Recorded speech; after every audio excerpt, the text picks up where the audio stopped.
discípulos de Jesús, cuando ellos lo siguieron, estos discípulos muchas ocasiones fueron temerosos. Ellos estaban ahí con Jesús en la tempestad. Y cuando están en la tempestad y ven que la tempestad no pueden controlar su navío, su barco, su barca, ellos corren a Jesús y le gritan y le dicen: Maestro, mira que perecemos. Y Jesús se levanta y les dice: hombres de poca fe, ¿por qué dudaron? Encontramos en otra ocasión que Jesús sube al monte con 3 de sus discípulos, Pedro, Jacobo y Juan, y se transfigura frente a ellos. Y cuando él baja, hay un hombre con su hijo que le dice: Señor, haz libre a mi hijo porque tus discípulos no pudieron. Y en verdad ellos no pudieron echar fuera a ese demonio que estaba en ese niño. Pero lo que más me llama la atención es que cuando Jesús les dice que él va a ser entregado y los lleva al huerto de Getsemaní, los deja ahí, deja 9 de sus discípulos, toma a 3 discípulos que fueron siempre los más cercanos, que fueron los mismos que estuvieron con él en el monte de la transfiguración, y los pone a orar. Y les dice: velad y orad para que no entréis en tentación. El espíritu está dispuesto, pero la carne es débil. O sea, ellos tenían esas dos opciones: disponer su espíritu y orar con Jesús,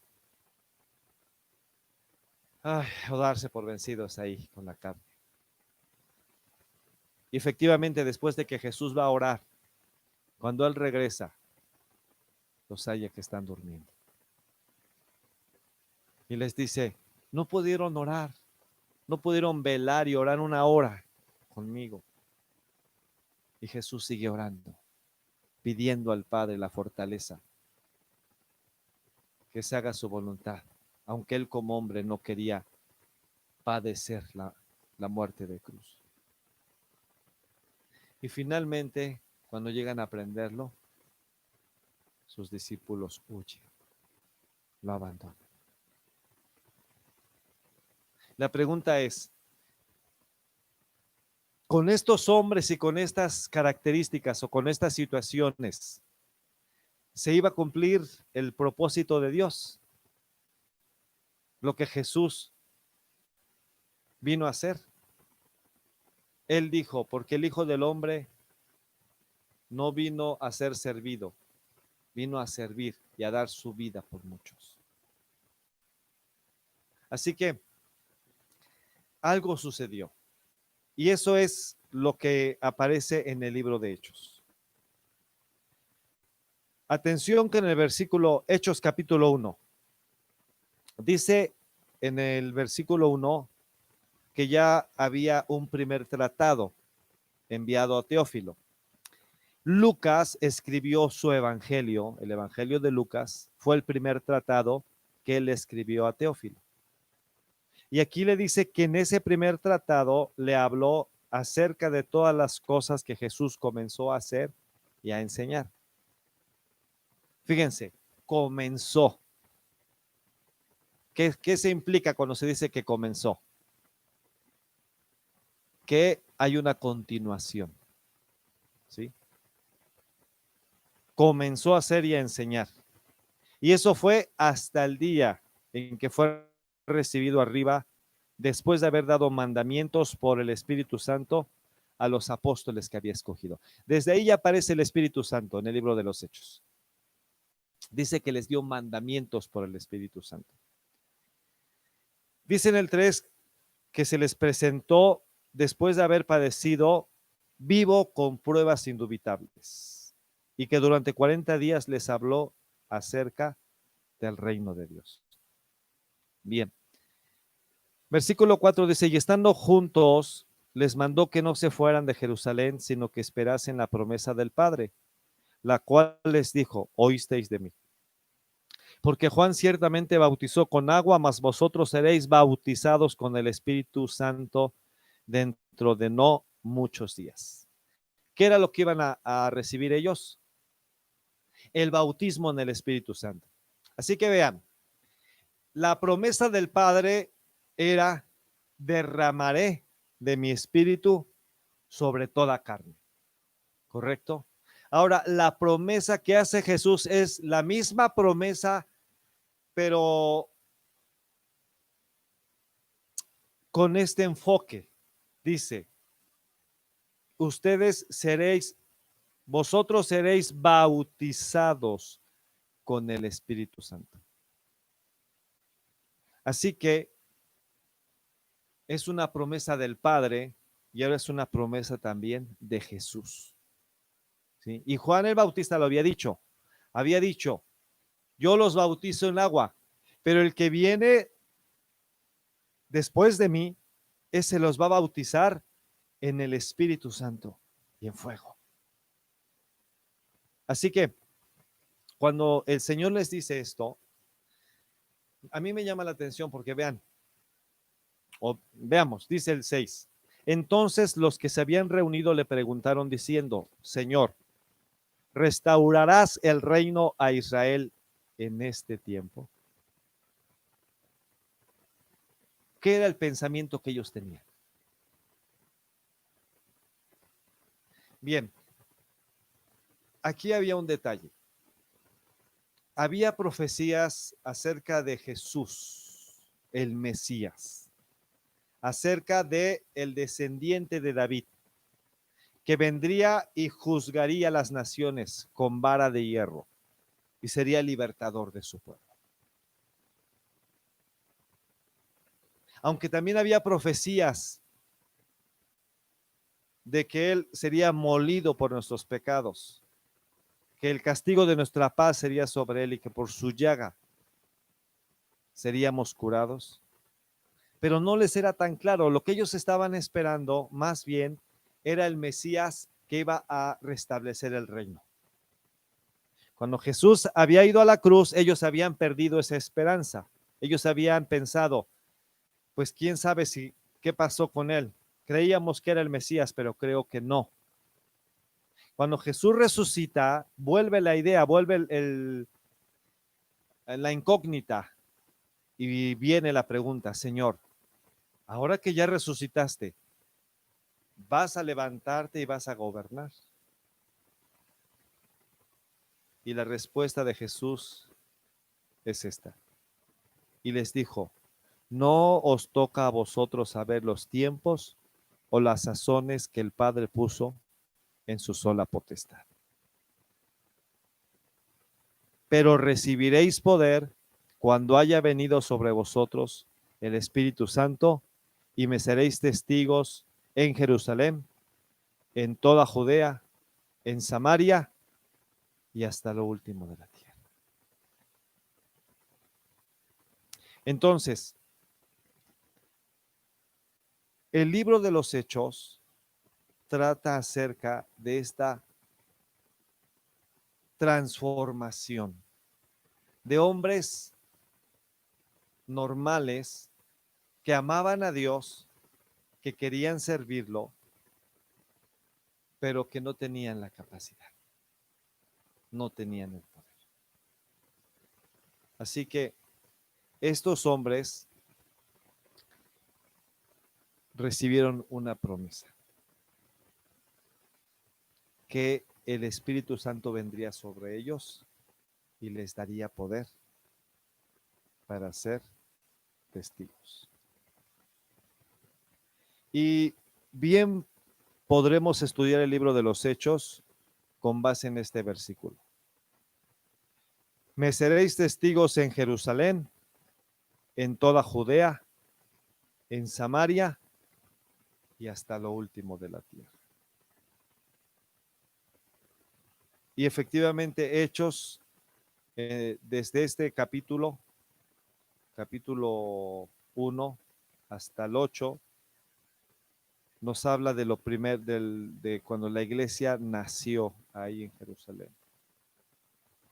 Pero después nos habla acerca de cómo se extendió a Samaria y después de cómo se extendió hasta lo último de la tierra. Ahora, ¿Qué es lo que sucedió? Vamos a ir al versículo, vamos adelante, versículo 9. Y habiendo dicho estas cosas, viéndolo ellos, fue alzado y le recibió una nube que le ocultó de sus ojos. Y estando ellos con los ojos puestos en el cielo, entre tanto que él se iba, he aquí se pusieron junto a ellos dos varones con vestiduras blancas, los cuales también les dijeron: varones Galileos, ¿por qué estáis mirando al cielo? Este mismo Jesús que ha sido tomado de vosotros al cielo, así vendrá como la habéis visto ir al cielo. Así que aquí hay otro aspecto importante, que así como Jesús fue visto cuando fue llevado al cielo, será visto. Está escrito que todo ojo le verá cuando Él venga por segunda vez a juzgar a la tierra y ahora sí a restaurar el reino a Israel. Y Él será el rey con su trono en Jerusalén y reinará por 1000 años en esta tierra. Pero ahora, antes de que eso suceda, el Señor tiene propósitos para la humanidad. Ahora, ¿cómo fue que se cumplió esa promesa? Bien, dice el versículo 12, entonces volvieron a Jerusalén desde el monte que se llama del Olivar, el cual está cerca de Jerusalén, camino de un día de reposo.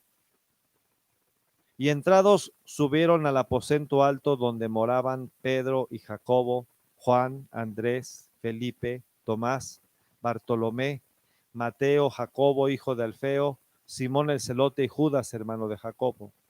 Todos estos perseveraban unánimes en oración y ruego con las mujeres y con María, la madre de Jesús, y con sus hermanos.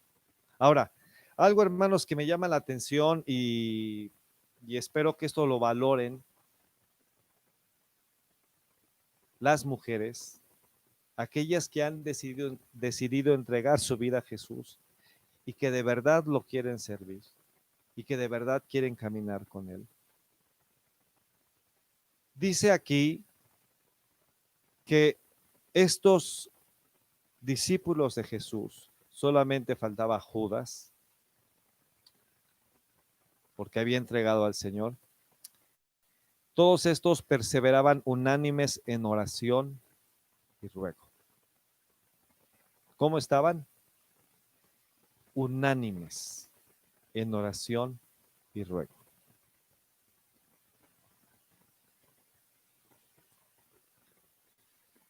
Pensando acerca de la oración, de cómo Dios trae su presencia y cómo se cumple su propósito en los tiempos específicos, encontramos que los primeros creyentes, los primeros discípulos, estaban en oración. Hechos 1:14 dice, todos estos perseveraban unánimes en oración y ruego con las mujeres y con María, la madre de Jesús, y con sus hermanos.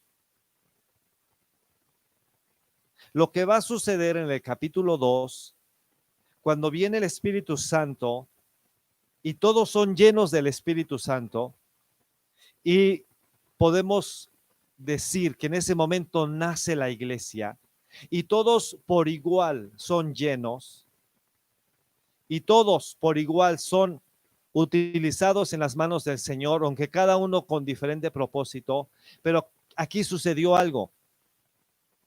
Aquí sucede que las mujeres ahora también son llenas del Espíritu Santo. Si nosotros vemos el Antiguo Testamento y observamos, el Espíritu Santo venía sobre los reyes,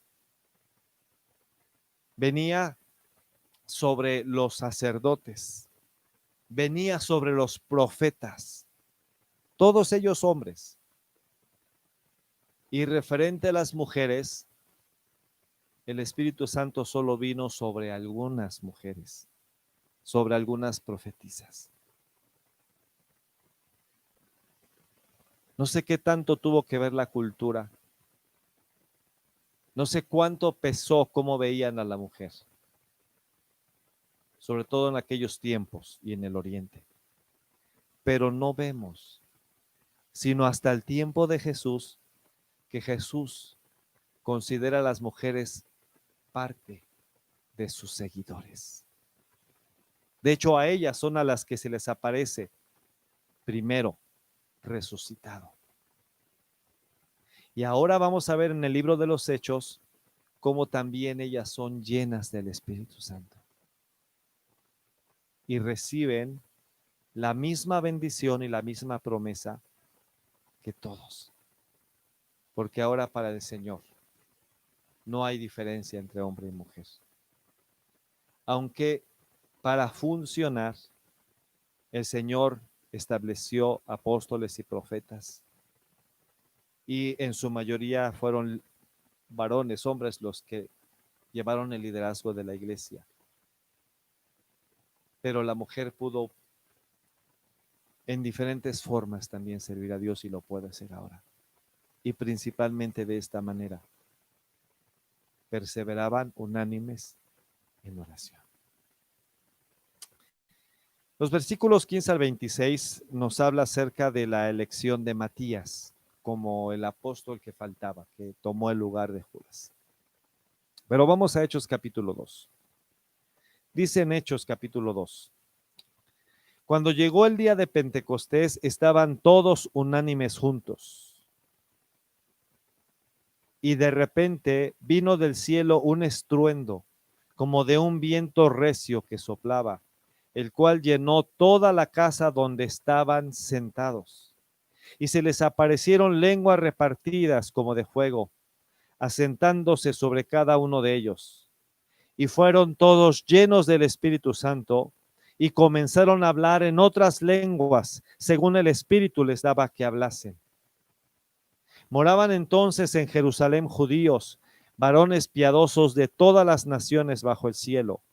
Y hecho este estruendo, se juntó la multitud, y estaban confusos, porque cada uno les oía hablar en su propia lengua. Y estaban atónitos y maravillados, diciendo: mirad, ¿no son galileos todos estos que hablan? ¿Cómo pues les oímos nosotros hablar cada uno en nuestra lengua en la que hemos nacido? Bien, entonces, el día de Pentecostés fueron 50 días después de la Pascua. Jesús efectivamente fue el Cordero de nuestra Pascua. Pablo dice que Jesús es nuestra Pascua. Fue el sacrificio para que nosotros fuéramos libres de la muerte, para que nosotros tengamos protección, para que nosotros estemos bajo el pacto, para que nosotros ahora tengamos vida nueva, vida con Jesús. Pero al principio del libro de los Hechos leímos que Jesús se les apareció durante 40 días. Y después, en Hechos capítulo 2, dice que el día de Pentecostés, ellos estaban unánimes, juntos, estaban orando. Y de repente vino del cielo un viento recio, un estruendo como de un viento recio. Y se les aparecieron lenguas repartidas como de fuego. Y todos fueron llenos del Espíritu Santo y comenzaron a hablar en otras lenguas. Ahora, ¿cómo se comprueba que eran otras lenguas? Dice aquí que también moraban en ese momento vivían, quizás por la fiesta, ¿sí? O quizás porque habían decidido migrar de los lugares donde habían nacido esos judíos a Jerusalén. Dice que estaban ahora en Jerusalén varones piadosos de todas las naciones bajo el cielo. ¿A qué se refiere? Bueno, de todas las naciones que en aquel tiempo se conocían, ¿sí? La mayoría estaban ya conquistadas por el Imperio Romano.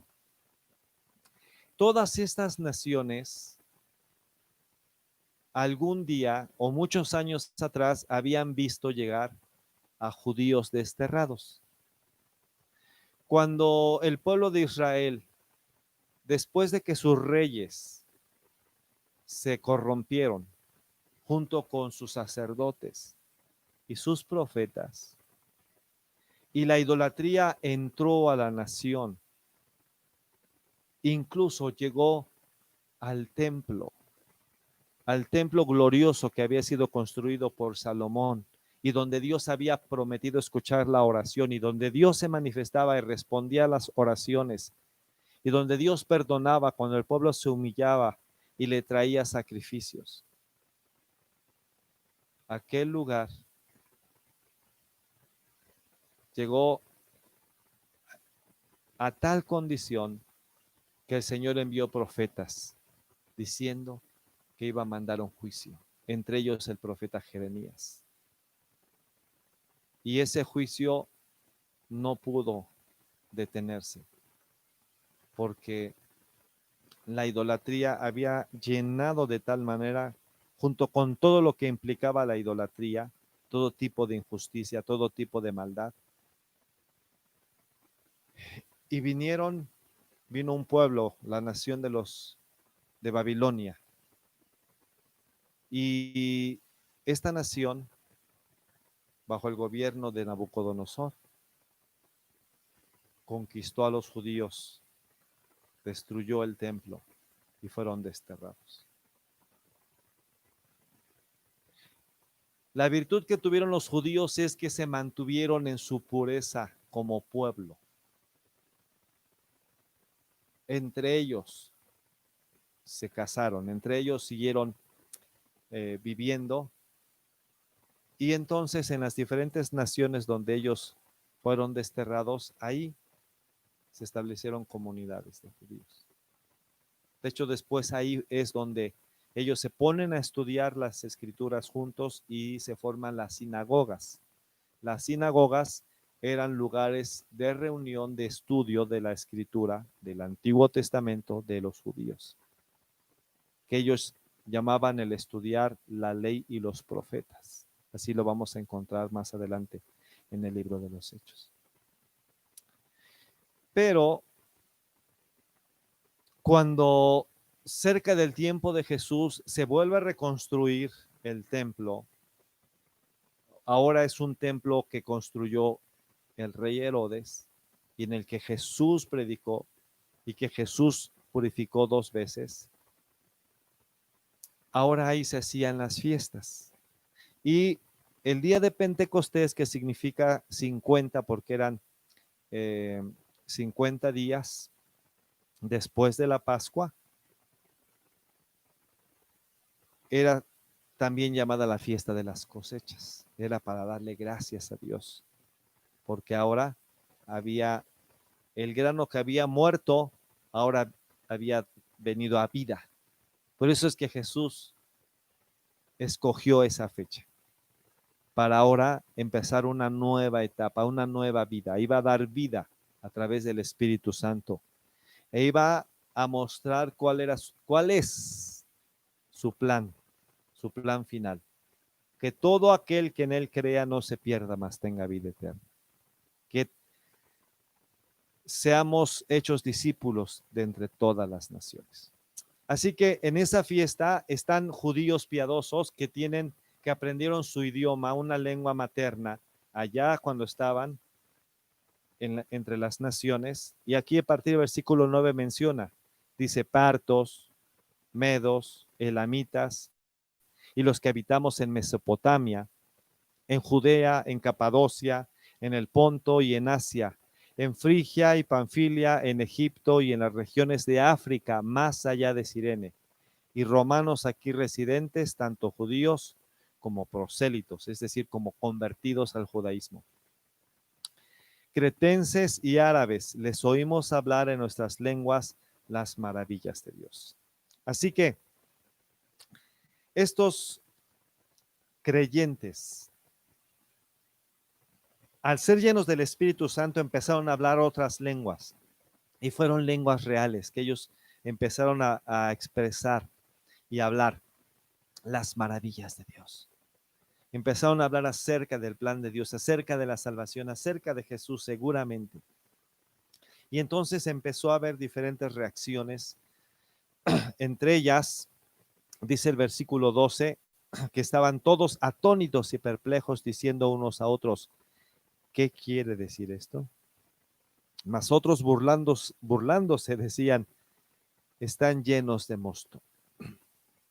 Entonces Pedro, poniéndose en pie con los 11, alzó la voz y les habló diciendo, varones judíos y todos los que habitáis en Jerusalén, esto os sea notorio y oíd mis palabras. Porque estos no están ebrios, como vosotros suponéis, puesto que es la hora tercera del día, es decir, las 9 de la mañana. Mas esto es lo dicho por el profeta Joel.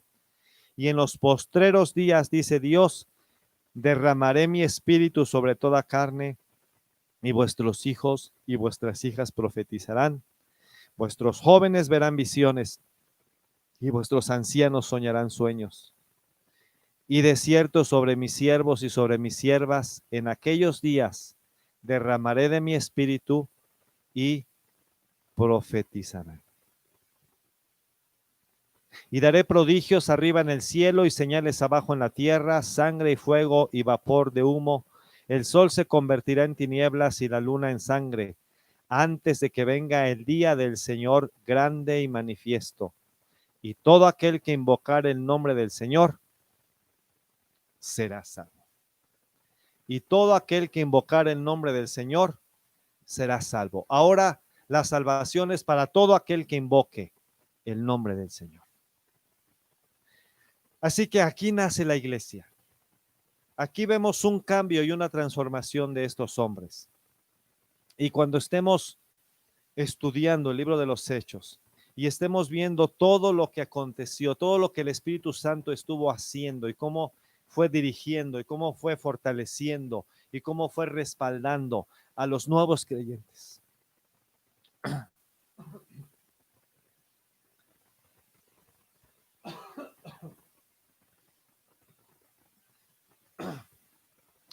A la iglesia.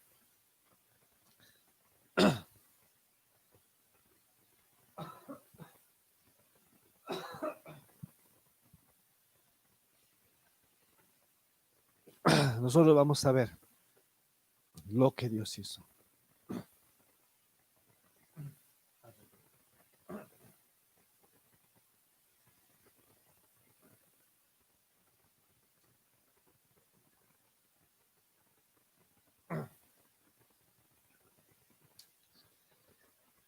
Amados, a mí me llama la atención la forma en la que Dios manifestó su gracia y manifestó su poder. Yo no puedo entender cómo el Señor, siendo como somos, sigue esperando que nosotros respondamos y colaboremos con Él. Es algo que no puedo entender. Es algo que me he cuestionado. Pero ahora que veo la Escritura y ahora que entiendo un poco más acerca de cómo es Dios y acerca de que su promesa estaba ahí, ahora veo que su plan es perfecto y es bueno. Así que quiero que veamos a manera de resumen.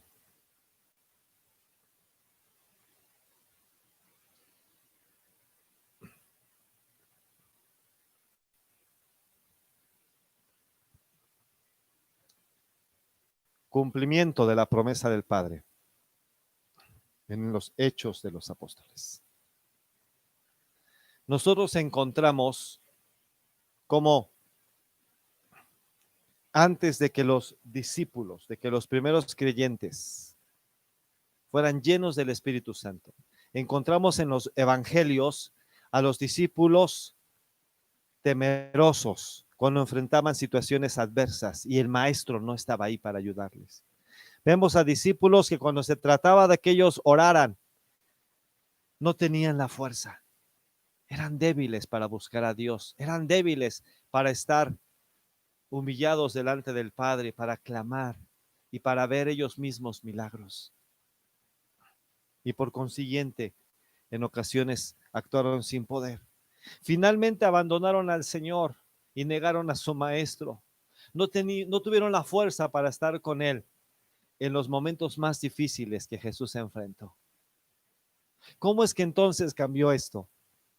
Bien, Jesús les dijo: pero recibiréis poder cuando haya venido sobre vosotros el Espíritu Santo, y me seréis testigos en Jerusalén, en toda Judea, en Samaria y hasta lo último de la tierra. Cuando el Señor prometió esto, Él sabía que esto iba a ser la diferencia, que esto iba a traer un cambio. Dice en Hechos capítulo 2, versículo 4, que cuando ellos estaban unánimes, cuando ellos estaban clamando, cuando ellos estaban esperando la promesa del Padre, lo que Jesús les había dicho, dice que fueron todos llenos del Espíritu Santo y comenzaron a hablar en otras lenguas, según el Espíritu les daba que ellos hablasen. Y al recibir esas lenguas, ellos empezaron a proclamar las maravillas del Señor. A muchos judíos piadosos que habían nacido en otras naciones, pero que ahora quizás habían ido a la fiesta de Pentecostés y estaban ahí buscando, sedientos de Dios. Y Dios sabía que tenían esos corazones dispuestos y ellos escucharon el mensaje. Ahí fue el primer mensaje de Pedro. Pedro, lleno del Espíritu Santo, les habló a tantos judíos que Dios había previsto que estuvieran ahí. Y entonces la iglesia no solamente nació con aquellos primeros discípulos a los que Jesús les habló directamente, sino muchos otros que no habían tenido la oportunidad de ver a Jesús, de ver sus milagros, pero que ahora estaban recibiendo el testimonio del Espíritu Santo y que efectivamente el Espíritu Santo los convenció de pecado, de tal manera que ellos dijeron: ¿qué haremos? ¿Qué haremos? Y el Señor les dijo a través de Pedro en Hechos 2:38, Pedro les dijo: arrepentíos y bautícese cada uno de vosotros en el nombre de Jesucristo para perdón de los pecados y recibiréis el don del Espíritu Santo. Así que la salvación está íntimamente unida a la llenura del Espíritu Santo, al poder del Espíritu Santo. No podemos solo quedarnos con la bendición de la salvación. Tenemos que recibir ese poder. Tiempo después, ya que Pedro y Juan siguen predicando y sanan a un enfermo, eso vamos a platicarlo con más detalle más adelante, a un paralítico, y lo levantan en el nombre de Jesús. Y las autoridades, los mismos que habían juzgado a Jesús y que lo habían condenado a muerte, los mandan a traer y les dicen: ¿por qué están predicando en el nombre de Jesús? Y Pedro les dice: nosotros no vamos a dejar de predicar. Dice en Hechos 4, versículo 13. Entonces, viendo el denuedo de Pedro y de Juan, y sabiendo que eran sin letra y hombres del vulgo, se maravillaban y les reconocían que habían estado con Jesús. Miren, a partir de ahí nosotros vamos a encontrar en el libro de Hechos hombres valientes, hombres con fe, hombres haciendo milagros, hombres defendiendo el evangelio, hombres dispuestos a dar su vida, hombres y mujeres dispuestos a darlo todo como verdaderos testigos. Y esta es la realidad que tenemos ahora.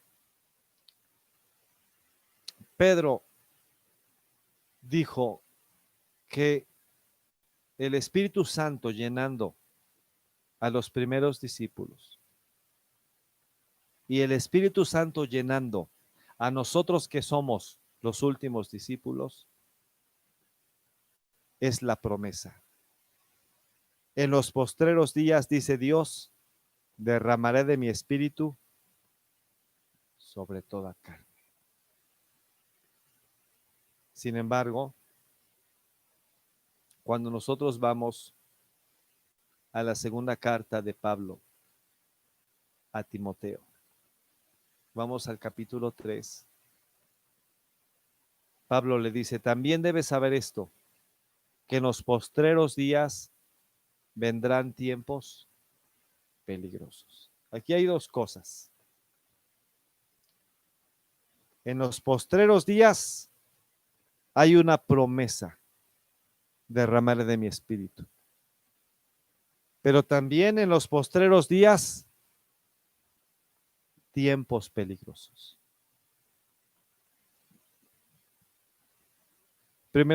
Segunda Timoteo 3:2.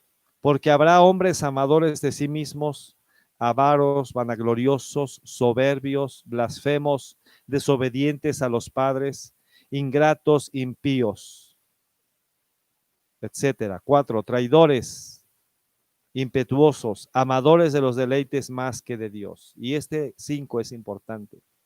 Que tendrán apariencia de piedad, pero negarán la eficacia de ella. A estos evita. Así que en los postreros días también habrá hombres que tendrán apariencia de piedad. Es decir, que van a parecer cristianos, que van a parecer discípulos, que van a parecer creyentes, pero van a negar la eficacia de esa piedad, el poder de esa piedad. La pregunta es, en estos postreros días, ¿de cuáles vamos a ser? ¿De cuáles vamos a ser?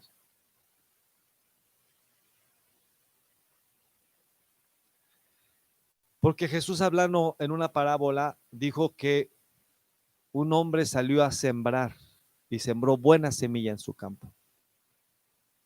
Pero en la noche vino el enemigo y sembró cizaña.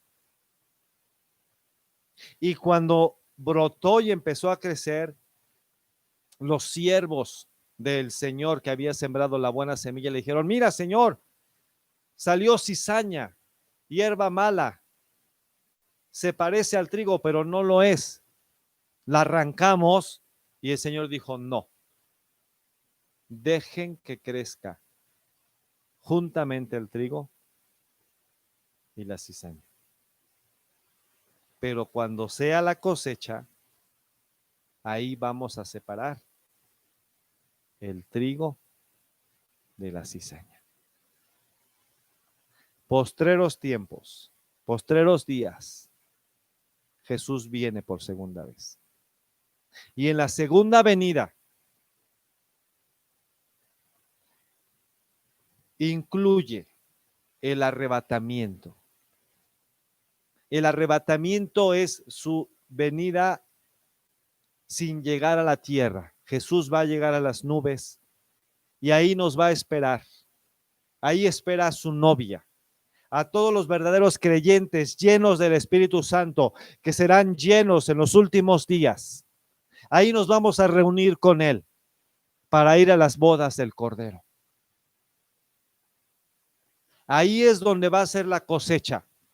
Ahí es donde va a ser separado el trigo de la cizaña. Ahí es donde los ángeles van a llegar a las iglesias, a las congregaciones, a los lugares donde se habla de Jesús, donde se proclama su nombre, donde se predica la palabra, la escritura, la Biblia, donde se alaba al Señor, donde se le dice te amo, te adoro, te bendigo, te necesito, te anhelo. Ahí van a llegar, pero solo van a tomar como la novia del Cordero de Dios, Jesucristo, aquellos llenos del Espíritu. Y aquellos que parezcan, porque cantan, porque se reúnen, porque hablan, pero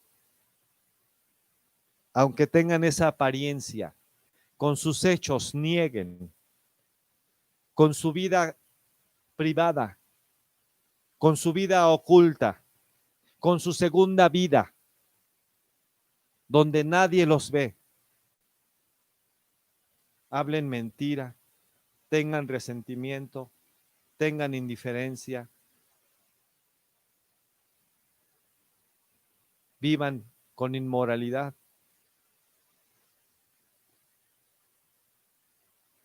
Esa será la cizaña que será separada. Y Dios no quiere que ninguno de nosotros nos quedemos, sino que seamos llenos del Espíritu Santo y vayamos con Él. Es una promesa, y es una promesa que ya Jesús ha cumplido, porque el Espíritu Santo ya vino y sigue cumpliendo, porque el Espíritu Santo sigue estando cerca, tocando a la puerta y llamando para que todo aquel que verdaderamente quiera dejar esta tierra y estar con Jesús, le abra su corazón y viva para Él. Recordemos, no es suficiente decir, creo en Dios, creo en Jesús.